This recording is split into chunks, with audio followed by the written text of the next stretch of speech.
Okay, go on, quiz me. Okay, so first question. When did Wales play their first international match?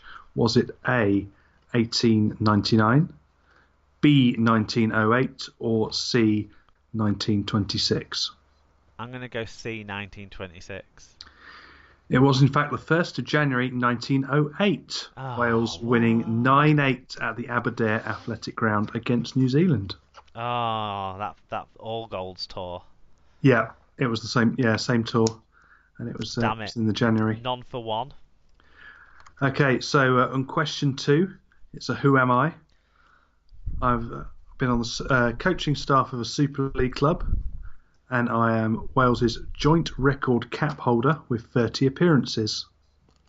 I played 133 times for 8 different clubs between 1995 and 2014. Do you want to make a guess at this point? Um, pl Only played 133 games Yeah, for 8 different sides. yeah.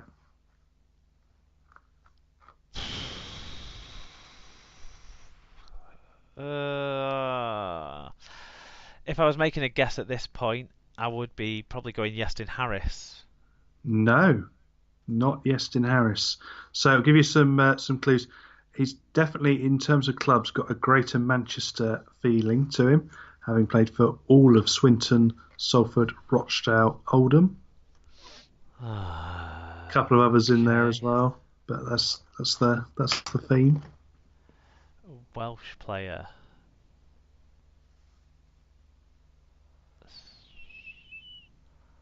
Um, Ian Watson. Yes, correct. Ian Watson, the joint Welsh captain. Do you want to, for a bonus point, do you want to give me who he's joint with? Who he's joint with. If I would be guessing at Lee Braze. It's Jordan James, Jordan James.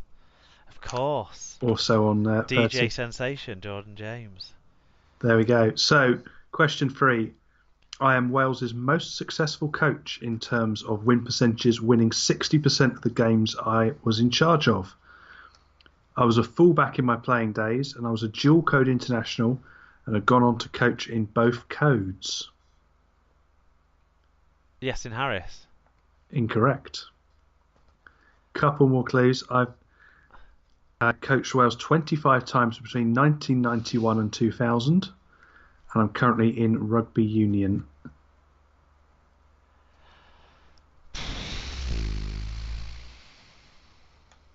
Um, I have no idea.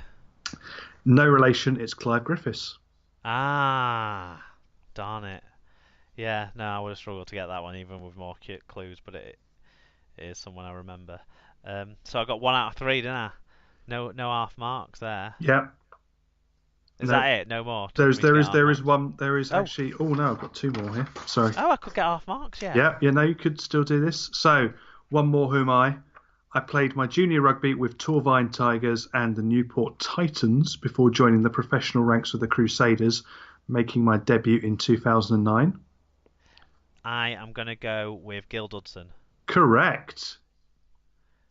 In Straight in one. there. Yeah. So Right now, I need you the didn't pressure's need to on now know for half you didn't need marks. to know that he played for Wales 15 times, scoring 2 tries, or, and this is something I picked up from the Witness website, is a big fan of the Green Bay Packers and enjoys walking his dog. If you wanted me to build up to getting it right, you should have started with that one. So, and the final one is I'd like you to try and name 3 of the 4 players in the Welsh Rugby League Hall of Fame. Right, okay, David Watkins, because he's just Yep, been he put was in. brought in. Di Watkins brought in this week. I'm gonna go with There's one that you Jonathan should get. Edwards. No, Not given that he was a triple Jonathan jumper. Davies, sorry. Jonathan Davies was the one I No, meant to say. no Jiffy. Gus Risman and Billy Boston. Correct. The other one was Mike Nicholas. All right, so I got 3 out of the 4. You got 3 out of the 4, so That's not bad, that's is a it? point for that one. Yeah, so I got half marks. Yeah, Amazing. I've got one for you on a big news story from this week. Kevin Brown's international retirement. So, Kevin Brown, as we learned earlier in the show, played 10 times for England. He started 9 of those games. We know that he finished his England career partnering Luke Gale. So he partnered Luke Gale in each of his last 5 starts. But in his first 4 starts, he had 3 different halfback partners. So I'm going to give you some clues to help you name those players, unless you want to go off the bat and name them without any clues. I'm going to take a punt on Danny Maguire. No, so we'll give you the clues. Okay. So the first one, this player, you don't lose any marks for that. This player was paired with Brown in Kevin's first 2 internationals before playing alongside him but at fullback in his 3rd game. These were all played in 2010. Who is he? 2010 would have moved. Sam Tompkins? That's correct, yeah. The second one, this man played with Brown for Wigan and Huddersfield, as well as partnering him in Kevin's 3rd start for England. Who is he? Wigan and Huddersfield. Danny McBrough? It's not Danny Brough, no.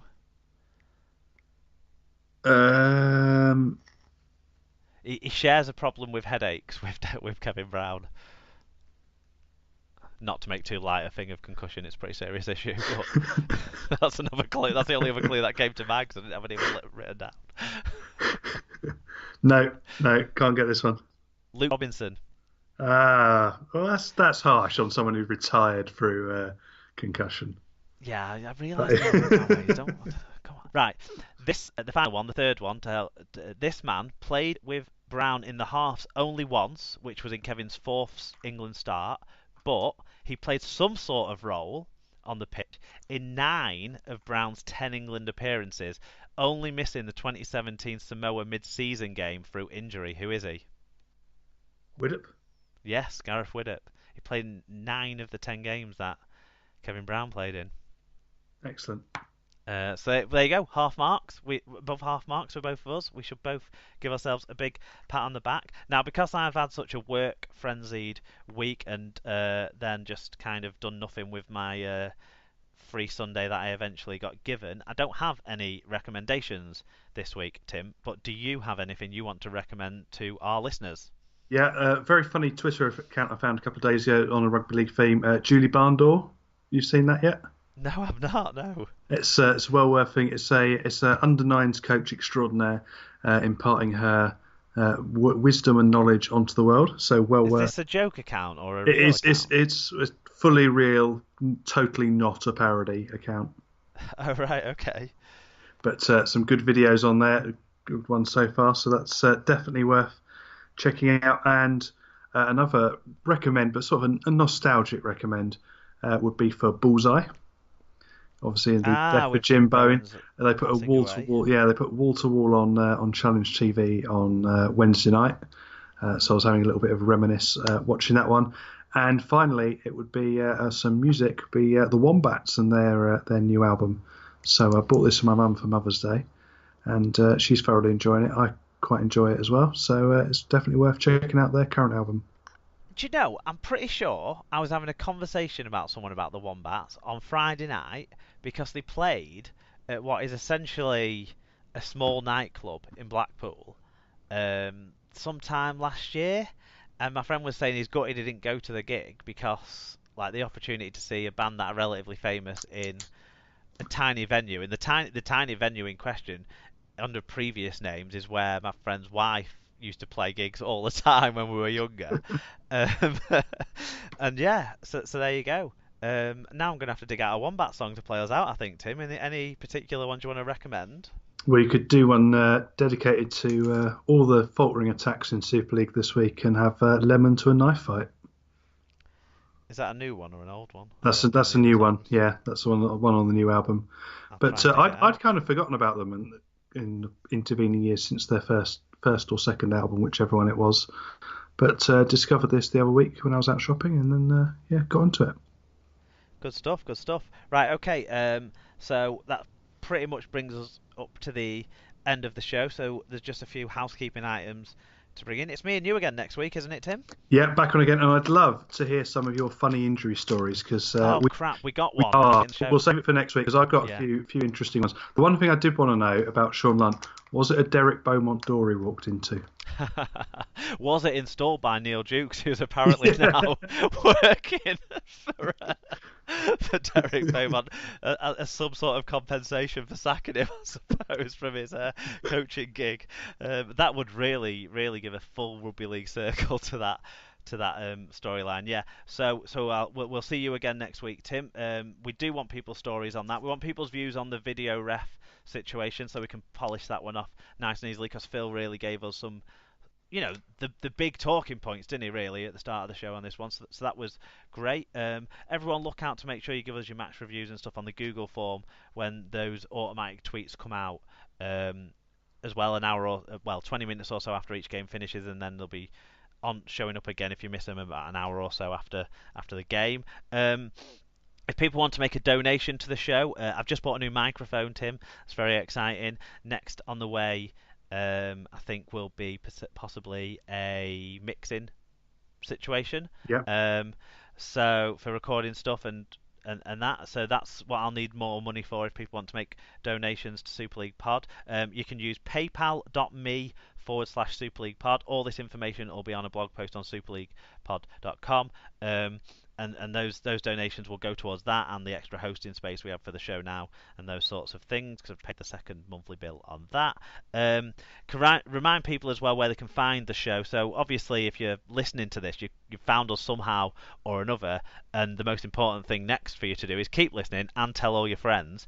And if you want to get involved on social media, it's at Super League Pod on Twitter and Instagram. I think the Instagram's going to be quiet because we've not been to games, but we'll get I'll have to take it over on Sunday. You can see my my behind the scenes view of the Coventry game. I'll get you the password. I'll need to remember to do that. Facebook.com/Super League Pod as well. Then superleaguepod@gmail.com if you want to send us something a little bit longer for us to go through and get into. Superleaguepod.com is where you can find all the blogs that we've mentioned earlier in this show, and all the details of our sponsors and how to make donations and various places to find the show to listen to if there's one that might suit your needs greater. But you can search for the show on Spreaker, on iTunes or Apple Podcasts. You can find us on the Leaguecast Android app. We're on YouTube. I'm not sure if you can put our RSS feed into other stuff, but if you go to the Spreaker place, you'll be able to find our RSS feed on there for you to put into your own players or whatever you want to do there. And YouTube is audio only, of course, but you can get that in some bite-sized chunks. So I think the last thing to do is thank you, Tim, for being involved in another enjoyable and, I must say, relatively lengthy episode of the Super League Pod. It's absolutely flown by. Thank you for your time and for being with us again, and thanks to all the listeners for listening along, and we will see you next time on your favourite rugby league podcast, the Super League Pod. See you soon.